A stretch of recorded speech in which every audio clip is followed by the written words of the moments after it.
Olá pessoal, sou o professor da Silva e a gente vai estar começando o nosso módulo de atendimento pré-hospitalar e primeiros socorros. Bom, vamos conosco. Aqui a gente está, como vocês podem ver aqui na tela, a gente tem essa primeira abordagem que a gente tem que começar a entender quais são os conceitos, quais são os critérios de um primeiro socorros. Então a gente já parte do princípio da expectativa. O que nós esperamos de um socorrista, de uma pessoa que está se colocando à disposição de colaborar com o próximo que necessita de uma ajuda. Então assim, esse programa ele visa destinar e orientar os instruendos na atuação e na dinamização do serviço operacional de atendimento pré-hospitalar. Seja você um socorrista profissional, seja você uma pessoa que é amante do primeiro socorros, aquela pessoa que se simpatiza e se propõe a ajudar quem precisa. Então existem fatores adversos que podem colocar em risco uma pessoa e para isso a gente precisa de certa forma entender quais são as necessidades, quais são os recursos que eu tenho, quais são os critérios de segurança e os objetivos principais que aquela cena, aquela condição de vítima, o tempo de exposição àquele tipo de acidente ou uma condição clínica vai fazer com que o nosso atendimento direcione então aquela resposta esperada. Comecemos aqui com a definição de atendimento pré-hospitalar. É um atendimento de urgência e emergência compreendido entre o primeiro contato com o paciente e a sua admissão no hospital. Então existe uma cronologia do atendimento. A partir do momento que essa pessoa tem um acidente ou tem um mal súbito, esse reloginho ele começa a contar. E com isso, a gente precisa fazer algumas coisas dentro desse processo para que o objetivo final, ou seja, essa pessoa tenha condições de receber o atendimento definitivo no hospital, seja possível de acontecer. Duas coisas que são importantes quando a gente fala de atendimento pré-hospitalar, que são as características das pessoas que nos assistem. Podem nos apoiar, podem estar conosco colaborando, enfim. Então, a rapidez, muitas das vezes, é algo que as pessoas, de uma maneira geral, preconizam. Mas a gente tem que lembrar o seguinte, conforme o dito popular está aí, a pressa é inimiga da perfeição. Então, a gente tem que fazer o certo na hora certa. E existem umas coisas também que são importantes a gente lembrar e ressaltar aqui, tá? Para todos. Então, uma das causas de morte, que podem acontecer uma morte, vamos dizer assim, que é a falta do atendimento, ou seja, ninguém faz nada, quem está presente não faz nada, ou um recurso específico não é capaz de chegar em tempo hábil dessa pessoa receber o tratamento no local. E a segunda situação que a gente pode estar elencando aqui, que é o socorro inadequado. A gente deixar de fazer alguma coisa quando possível fazê-lo. Eu vou estar colocando um vídeo aqui para vocês podem acompanhar na tela, vou pedir para a produção colocar o vídeo por inteiro aqui para a gente. É um teste de percepção. Tá? E nesse teste de percepção a gente tem 2 times de basquete. É uma avaliação bem simples que a gente precisa fazer. Tá? Então a gente vai fazer o seguinte, nós vamos contar quantos passes um time de branco e um time de preto vai estar tocando a bola ali. Pessoal, eu vou pedir para a produção estar colocando o vídeo por inteiro aqui. É um teste de percepção, onde nós temos 2 times de basquete, um time de preto e um time de branco. Então, a gente vai contar quantos passes esse time de branco vai estar dando dentro de um tempo aqui do nosso vídeo, tá bom? This is an awareness test. How many passes does the team in white make? Go!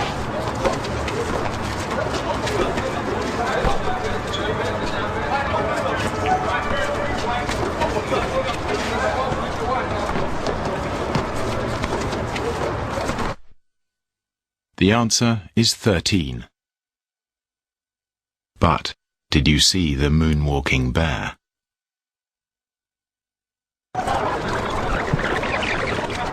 Go!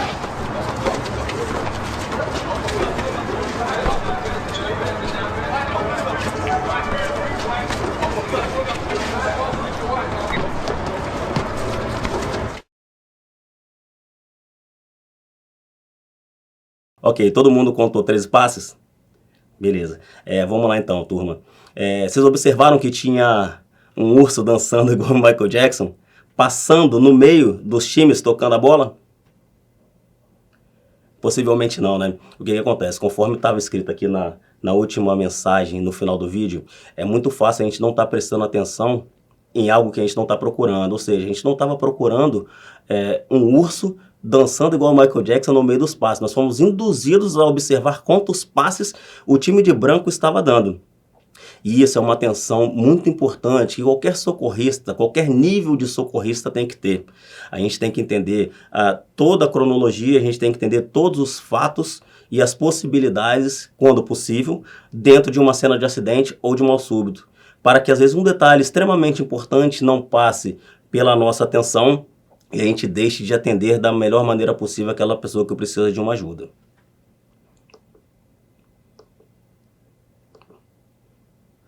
O porquê desse vídeo que a gente colocou agora há pouco, né? A gente tem 2 critérios, que é a percepção do perigo e aspectos emocionais. Se eu tenho muita autoconfiança e pouco medo, por exemplo, a gente se excede, a gente está com muita vontade, muita energia para fazer uma atividade. Por outro lado, se a gente tem muito medo e pouco autoconfiança, a gente fica sempre com aquela questão assim, poxa, e se eu fizer tal coisa e der errado? A gente fica com negativismo em tudo aquilo que a gente está se propondo a apresentar e em ajudar aquelas pessoas que necessitam de ajuda. Claro que tem que existir um equilíbrio.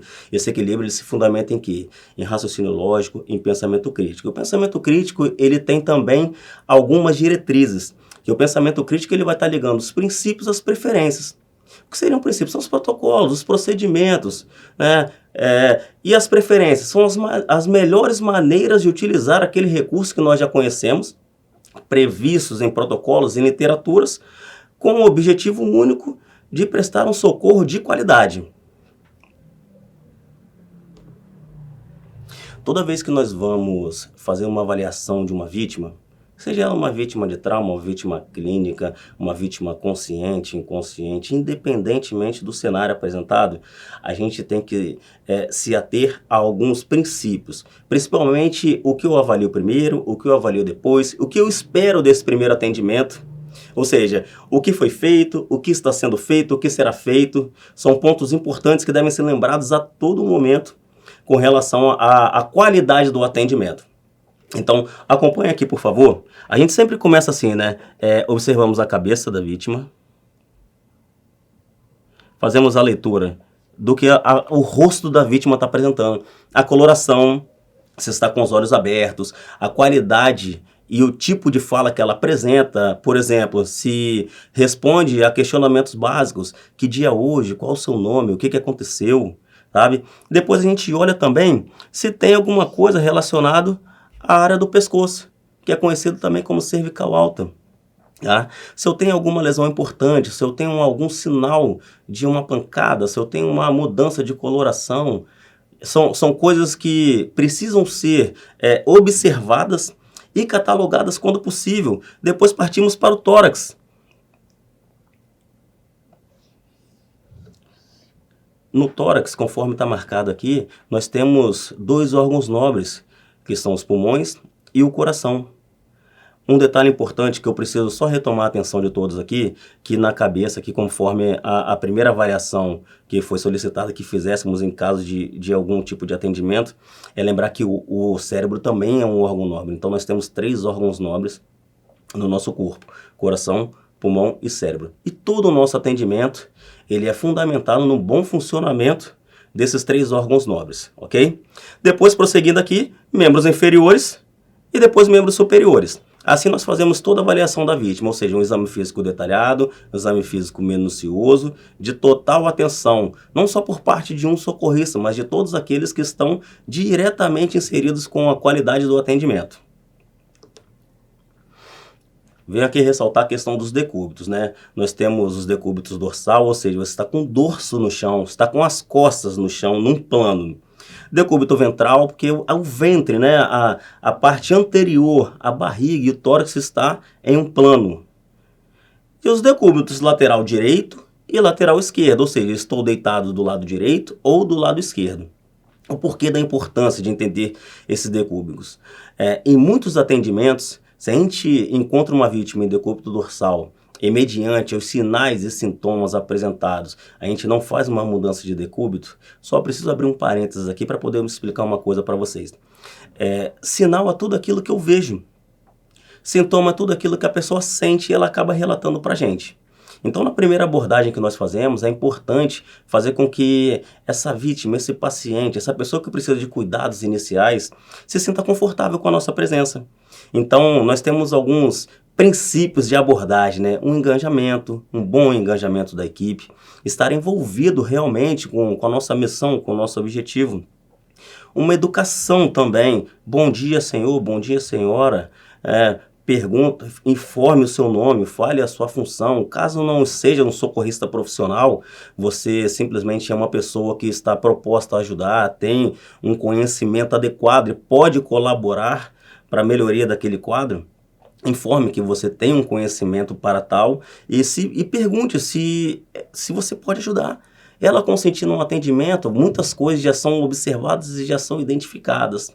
Por exemplo, bom dia senhora, meu nome é da Silva, eu tenho conhecimento de primeiros socorros, posso te ajudar? Ou bom dia senhor, meu nome é da Silva, tenho conhecimento de primeiros socorros, posso te ajudar? Se a resposta dela for sim, fique à vontade, eu falo o que aconteceu com o senhor, o que aconteceu com a senhora? Sabe que são questões muito básicas que a gente consegue checar a responsividade.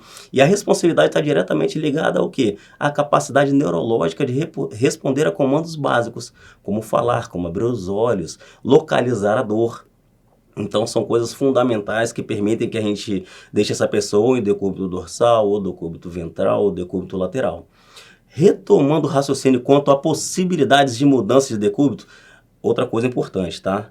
Devemos somente mudar a posição das vítimas em caso de extrema necessidade, principalmente se tratando de uma vítima de trauma, onde suspeitamos de lesões na coluna, ok? Um exemplo claro e muito evidente da necessidade extrema de mudança de decúbito, independente da presença ou ausência de lesões na coluna. Lembrando que um diagnóstico só é feito mediante exames de imagem, uma avaliação médica, num ambiente totalmente preparado, ou seja, um centro de trauma. Tá? No atendimento pré-hospitalar, nós trabalhamos com sinal e sintoma, ok? E algumas outras investigações que são possíveis de fazer sim por aquele que é profissional da área. Uma vítima que tem uma possibilidade de engasgar, seja com vômito ou seja com qualquer outra secreção oriunda da sua condição clínica ou traumática, se faz necessária a mudança de decúbito, seja ela de decúbito dorsal para lateral direito ou esquerdo. Tudo bem? Vamos avançar aqui então, turma. Só a nível de informação, quando eu citei da possibilidade de lesões na região cervical, que a região cervical é o segmento mais importante, de maior articulação e de menores dimensões de todo o segmento da nossa coluna vertebral. Ou seja, nós temos 7 vértebras cervicais, conforme vocês estão vendo aqui. 12 vértebras torácicas e 5 vértebras lombares. Completando todo o segmento da coluna vertebral, nós temos os ossos do sacro e cóccix. Bem? Seguindo, nós estamos agora com a imagem de um tórax, onde eu tenho os 12 pares de costelas existentes em um ser humano. Desses 12 pares, nós temos 7 pares, que são as costelas verdadeiras, 3 são falsas e 2 flutuantes. As costelas verdadeiras, são aquelas que são ligadas diretamente ao externo. O externo é esse osso que fica aqui no meio. Ó. Eu vou estar fazendo uma marcação aqui para vocês, onde exatamente ele passa.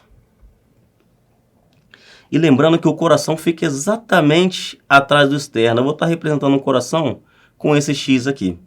Tá? Não estou respeitando a disposição anatômica do órgão, mas sim uma localização aproximada desse órgão responsável pelo bombeamento do sangue do nosso corpo, ok? Então nós temos as 7 costelas verdadeiras. Acompanhe no desenho, por favor, tá? Aqui no quadro. 3 flutuantes e 2 falsas. Essas 2 falsas, elas são ligadas da coluna vertebral para frente. Elas têm por função proteger os rins. Que em uma situação de um acidente automobilístico, por exemplo, os rins, né, um trauma nos rins, correspondem em aproximadamente 10% das lesões nos órgãos que estão inseridos na região torácica e abdominal. Então vamos avançar aqui, turma. Não podemos falar de acidente, não podemos falar de trauma sem antes mencionar a física do trauma, porque a física do trauma é um somatório da cinemática do trauma com a biomecânica do trauma.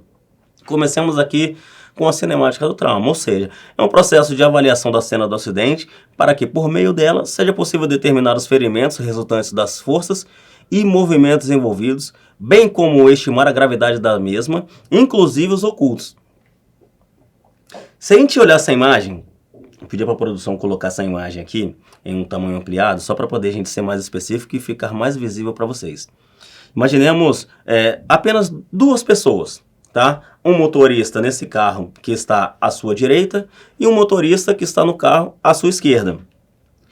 Essa colisão frontal tem algum prejuízo, ou seja, a transferência de energia, como esse corpo se movimentou mediante a esse trauma, esse choque frontal. Quando a gente imagina o movimento que esse corpo está fazendo dentro do veículo, a gente já está falando de biomecânica do trauma, que é o estudo dos movimentos. Quando a gente começa a entender um pouco do que é a cinemática, um pouco do que é a biomecânica, a gente já está começando a falar de uma coisa importante que é a física do trauma. São todos os resultados, todos os prejuízos e consequências. No primeiro momento, após X minutos, após 1 hora, após 10 horas.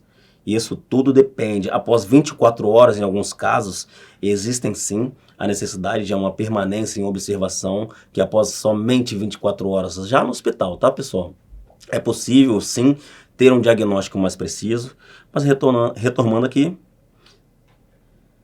quando nós temos a possibilidade de imaginar o que está acontecendo com esses corpos que estão dentro dos veículos, no qual tiveram uma colisão frontal, nós agora sim estamos falando de biomecânica do trauma. Quando entendemos e conseguimos avaliar, mediante uma observação minuciosa dos danos do veículo, distância de frenagem e uma estimativa de velocidade que estavam antes da colisão, a gente está falando de cinemática do trauma. Então, com isso, nós temos um conceito novo, que é chamado de física do trauma. Dentro desses veículos, a movimentação dos corpos nos diz muitas coisas, principalmente a posição final na qual encontramos essas pessoas. Seja ela lateralizada, seja ela debruçada em cima do painel do veículo, se tem algum dano no para-brisa que não é recorrente dessa colisão frontal, e sim de algo que foi projetado de dentro para fora do veículo. Dentro dessa observação inicial dentro do veículo, observamos também se tem algum objeto solto. Talvez esse objeto que estava solto dentro do veículo causou esse dano no para-brisa de dentro para fora. Caso não tenha, podemos suspeitar da possibilidade de ter sido a cabeça da nossa vítima, pode ter sido qualquer outra parte mediante a utilização ou não do cinto de segurança. Temos algumas fases, que a gente precisa respeitar, precisamos entender. Isso nos vai garantir uma melhor observação das consequências e nos direcionar aos tratamentos. Entender que se o tratamento requerido é aquele que nós podemos ofertar. Caso contrário, a solicitação de ajuda se faz necessária em caráter emergencial. Então nós temos as fases de pré-colisão, colisão e pós-colisão. Dentro dessa tabela que a gente precisa estar analisando, que a produção vai estar colocando para a gente aqui agora, por favor, nós temos os fatores humanos, equipamentos e veículos e o ambiente. Então, na pré-colisão, os fatores humanos, as informações, algum tipo de orientação que falte para aquele condutor do veículo tenha tido esse tipo de comportamento e com isso tenha se tornado uma vítima de acidente automobilístico. As condições mecânicas, por exemplo, luzes, freios, as direções, uma manutenção preventiva que deixou de ser realizada. No ambiente, contamos com as condições das vias, os limites de velocidades, se é um local de permissão ou proibição de ultrapassagem, são coisas que também influenciam diretamente a uma possibilidade de acidentes. No momento da colisão, uso de dispositivos, cinto de segurança, por exemplo, uma ferramenta fantástica, os airbags, que é algo complementar à utilização do cinto de segurança, ok? As condições do veículo agora, o cinto de segurança estava ok, o airbag estava ok, o carro ele é um carro que tem algum tipo de design, algum tipo de tecnologia que permite uma melhor segurança, uma melhor proteção dessa pessoa, desses ocupantes em uma situação de acidentes. Passando para o ambiente, os elementos de proteção longos das vias. Existem sistemas, radares, por exemplo, os limitadores de velocidade, quebra-mola, enfim, nós temos uma quantidade de recursos que permitem que o tráfego desses veículos seja mais seguro. No momento da colisão, já entra a parte mais específica. São os cuidados pré-hospitalares, os primeiros socorros, os resgates que acontecem nas rodovias, onde a gente tem pessoas envolvidas em acidentes automobilísticos. Veículos e equipamentos. A facilidade do acesso. Está difícil ou não de retirar essas pessoas? Tem alguma condição de risco? Por exemplo, vazamento de combustível, risco de incêndio, tem eletricidade envolvida, caso esse acidente automobilístico envolva também uma colisão em um poste. Sabe, são fatores que influem diretamente no tempo-resposta. Quanto mais recursos são necessários para realizar os primeiros socorros ou um resgate, maior possivelmente será o nosso tempo-resposta, com agências e equipes diferentes atuando no mesmo teatro de operações. Aproveitando aqui o ambiente, a facilidade para o resgate. As vias de acesso ao local do acidente estão obstruídas, desobstruídas, tem algum tipo de congestionamento gerado ou não pelo acidente?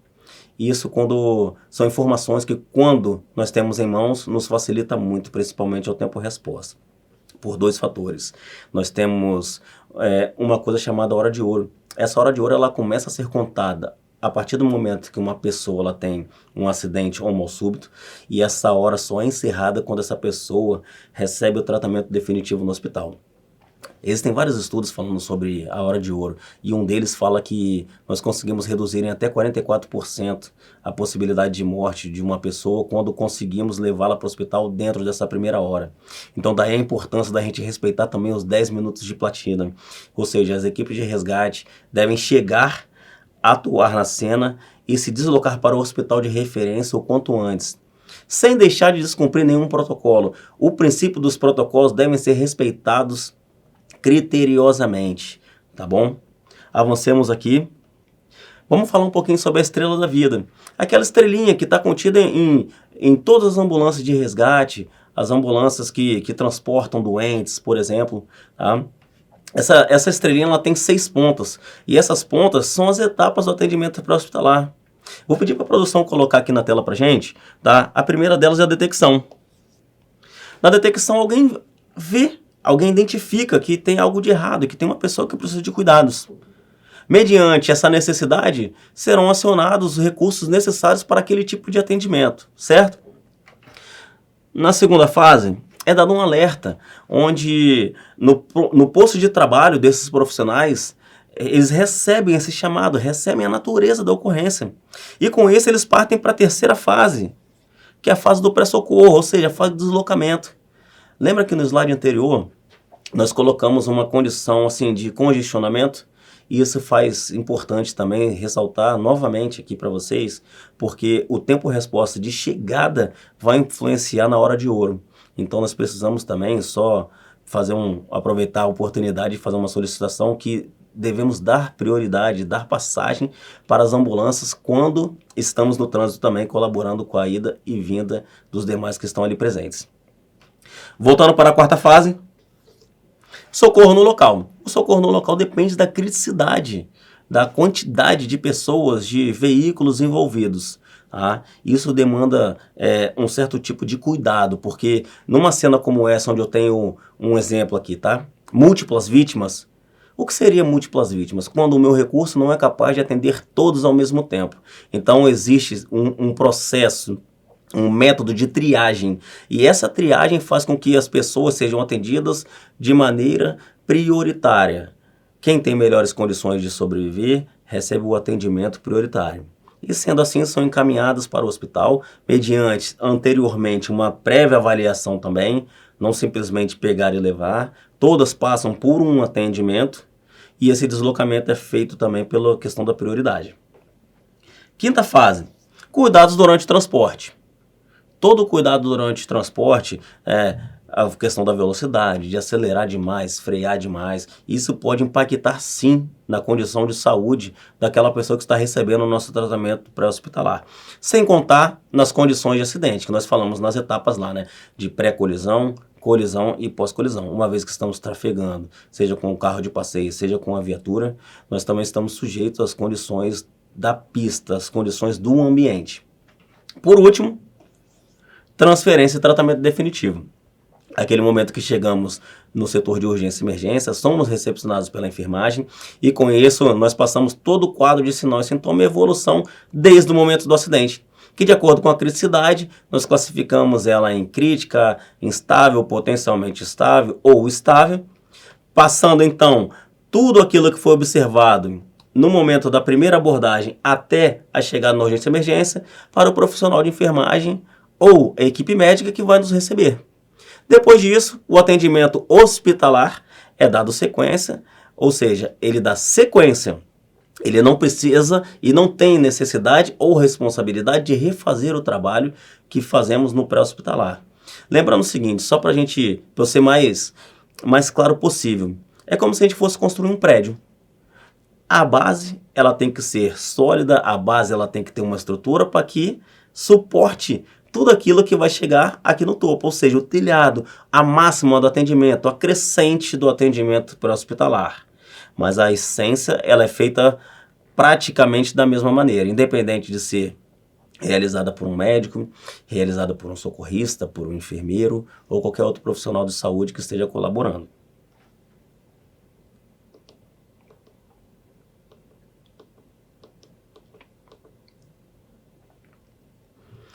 A abordagem da vítima ela se divide em 4 etapas.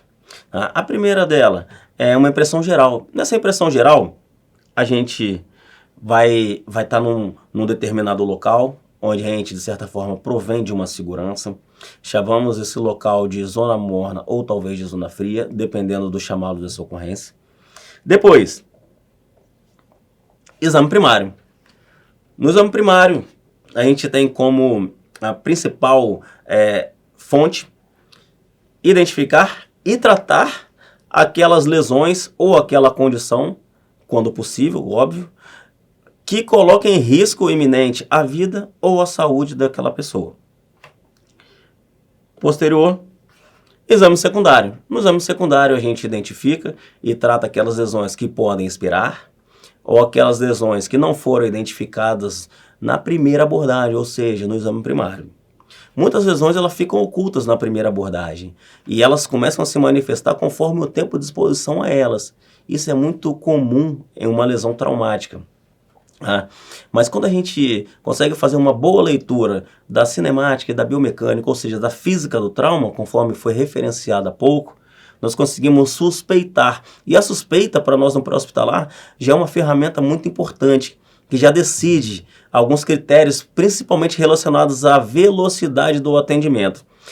O importante é chegarmos com essa pessoa no ambiente hospitalar com as melhores condições possíveis, para que então a equipe médica tenha as melhores condições possíveis para poder tratar aquela pessoa. No final todo mundo sai ganhando com isso. E nós temos uma 4ª etapa da abordagem da vítima, que é o monitoramento e reavaliação. Nós monitoramos e reavaliamos essa pessoa durante todo momento, desde o momento do exame primário até o momento que ela chega no hospital e é recebida pela equipe médica ou da enfermagem no setor de urgência e emergência.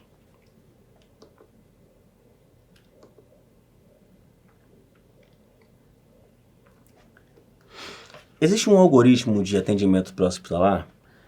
Ele é muito utilizado pelas equipes de APH, as equipes que atuam com primeiros socorros, resgates, buscas e salvamentos, que é o XABCDE. O X, o que seria o X? É a quantidade de classificação de hemorragias exsanguinantes, aquelas hemorragias que são muito graves. Tá? Essas hemorragias elas devem ser identificadas, devem ser tratadas como prioridade. Por quê? A gente precisa de manter o maior fluxo circundante no corpo de uma pessoa, para que então as outras consequências mediante uma condição traumática, ou que seja clínica também, sejam tratadas. Letra A abertura das vias aéreas e controle da cervical. Então nós temos 2 maneiras de fazer esse manejo de vias aéreas com procedimentos que não são invasivos, que não dispõem de nenhum tipo de recurso. Seja uma cânula nasofaríngea, uma cânula orofaríngea, não precisa disso, que inicialmente nós precisamos o quê? Fazer com que, quando possível, essa pessoa respire por conta própria, sem auxílio de nenhuma ferramenta ou nenhum tipo de intervenção médica.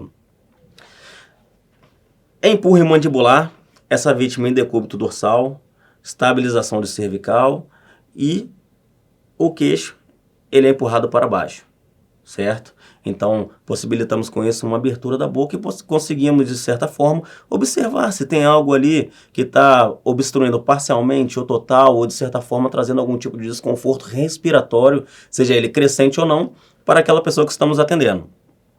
A segunda possibilidade é a elevação do queixo.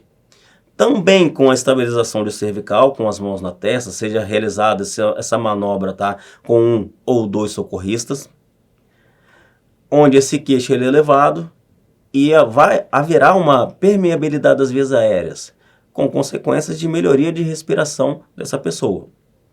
Lembrando, vítimas de trauma, não realizamos a elevação do queixo, porque vai haver uma possibilidade muito grande, uma janela de oportunidade para que possamos evoluir uma possível lesão de cervical.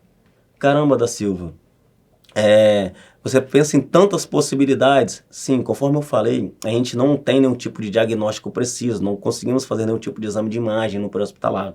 Então a gente trabalha com cinemática, biomecânica, física do trauma, colisão, pré-colisão, colisão, pós-colisão, sabe? A gente trabalha com sinais e sintomas, tudo com suspeitas. E essas suspeitas, mediante a um compilado de informações apresentadas ali na cena durante a abordagem, respeitando todos os processos do atendimento pré-hospitalar, permite que tenhamos, então, uma proximidade muito grande daquilo que possivelmente ela tem. Letra B. É a boa respiração. Precisamos saber se a qualidade da respiração ela é boa ou se é uma qualidade ruim de respiração. Se existe algum ruído na respiração, se tem alguma lesão torácica que está impactando na qualidade da respiração. A coloração da face, né? Se uma pessoa que não respira bem, ela tem uma mudança de coloração da face. Uma pessoa que não tem uns batimentos cardíacos adequados, ela também vai apresentar alguns sinais característicos disso. E é nessa primeira observação, tendo ela hemorragias exsanguinantes ou não, que fazem diferença na continuidade desse algoritmo do atendimento pré-hospitalar. Na letra C, checamos o pulso central, um pulso carotídeo, tá? Que é nessa região aqui, nós temos as duas carótidas comuns, direita e esquerda, que mediante essa avaliação nós conseguimos mensurar quais são a média de batimentos cardíacos que nós temos por minuto. Mais à frente a gente vai estar colocando uma imagem para vocês do valor basal de respiração e batimentos cardíacos, ok? Continuando aqui na letra C, controle de hemorragias que são menos graves, aquelas hemorragias que não são exsanguinantes, aquelas hemorragias que podem esperar, né? Troca de agentes hemostáticos, troca de curativos, troca de algum tipo de dispositivo de contenção de hemorragia que não impacte na qualidade do atendimento, não piore a saúde, muito pelo contrário, a gente vai trazer mais conforto, a gente pode trazer uma melhor qualidade do atendimento que estamos prestando. Em caso de vítima clínica, essa letra C se torna compressão torácica. Uma vítima que não respira, mesmo com o manejo das vias aéreas, né? Retomando o raciocínio aqui, pedi para a produção colocar aqui para gente, tá? Aqui na letra A, chegamos nesse atendimento a uma vítima clínica, ou seja, não tem hemorragia, certo? Fizemos o manejo das vias aéreas, seja com empurre mandibular ou elevação do queixo, ela não respira. Fizemos uma segunda avaliação, né? Existe um algoritmo aqui, na verdade é um mnemônico, né? Que é chamado de voz. Onde aqui eu vou ver, aqui vou ouvir, e aqui eu vou sentir. E o que nós fazemos nesse mnemônico? Trazemos ele para a letra B. Nós colocamos o nosso ouvido próximo do nariz e da boca do nosso paciente e olhamos em direção ao tórax e ao abdômen. Com isso nós observamos a expansão torácica e abdominal, quando existir. Nós vamos ver isso acontecer, nós vamos ouvir a respiração para saber se há, sim, algum tipo de barulho, algum tipo de sinal, algum tipo de informação importante que deve ser relatada, principalmente para a equipe de saúde, no qual será admitido posteriormente. E sentir o ar que é projetado do nariz ou da boca do nosso paciente. Então, se essa vítima não respira, possivelmente ela também não terá pulso, ela não terá batimentos cardíacos. Então, essa letra C, numa situação de trauma, é contenção de hemorragia, sim, é checagem de pulso central, mas em uma condição clínica se torna compressão torácica. Avançamos para o RCP, que é a ressuscitação cardiopulmonar, que mais à frente faremos uma abordagem também, para melhor esclarecer isso aqui. Na letra D, a gente busca uma disfunção neurológica, a gente busca saber quais são os comandos básicos que aquele paciente não consegue fazer. Se ele não consegue abrir o olho por conta própria, se ele não consegue falar, se não consegue localizar a dor, se não tem pulso distal, por exemplo, aquele pulso que é mais longe do coração. Tá? Isso é questionado, isso é identificado. Se ele tem alguma perda de sensibilidade, se tem alguma perda de motricidade, se não consegue se mexer, se está ou não relacionado a uma possível lesão na coluna, são tudo fatores que a gente analisa no momento de uma abordagem. E por último, a letra E, coloquei em caixa alta, coloquei em negrito aqui, tá? É a exposição dos ferimentos. Toda vez que a gente faz a exposição de um ferimento, o que seria isso? Se eu tenho uma suspeita de fratura na perna, eu tenho que expor somente aquela perna, porque a gente tem que preservar a integridade da vítima. Tá? Lembrando que ela está num ambiente onde existem outras pessoas assistindo o atendimento, e, em hipótese alguma, o tratamento humanizado deve ser negociado. Então, a gente tem que proporcionar o maior conforto para aquela pessoa, mesmo no momento de desconforto, no qual está recebendo um tipo de atendimento. Ok?